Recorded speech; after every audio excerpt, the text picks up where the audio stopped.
Bolaba nno bakwebaza omanya luweze abaka Palamenti olunaku lwaliro basimye Bamusigansimbi amanyiddwa nga Aminah Mugi olw'okuba Bamusigansimbi asinze okubeera nga afaayo okusitula ekifaananyi kya Uganda ku mutendero gw'ensi yonna ate nga takomye okwo n'abakyala afubye okulaba nga abawa emirimu.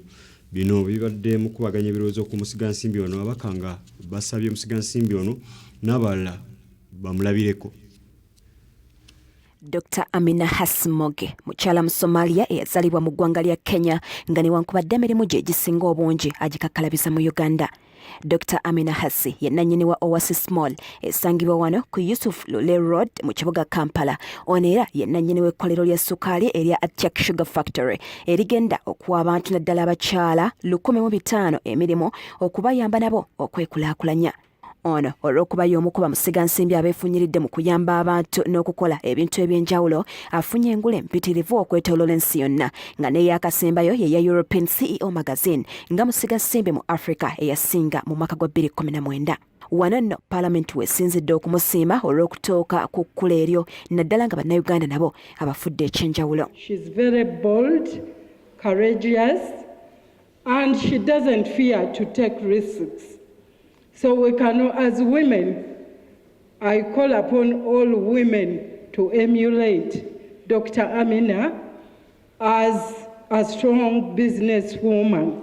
I thank Dr. Aminah and I like her determination. You remember even this sugar in the north, at one time they burnt it. But she said I will stay there. Mu kiteeso ekireetedde omubaka omukyalo ow'eddokolo Cecilia Ogwal ababaka kwe basinzidde okusiima Dr. Aminah n'okukubiriza Bamusigansimbi abalala okumulabirako. We are yet to also have other investors, Right Honourable Speaker, that should come in to invest in the minerals sector because this is an area that is still not yet well tapped and yet it could bring in a lot of revenue for this country. She has made in our economy. Aminah is indeed a gem in our economy. She started with a woman. She supported the woman and she formed 3,000 women cooperatives in the northern region. I want to support her motion and also thank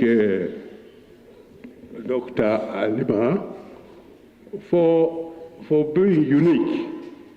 There are many lands elsewhere. The North people who are used to fear. That nothing is impossible if you put your mind to it. You heard the story from the Honourable Member for Casilo. You heard the story of what she did to be able to come out and be the star that she now has.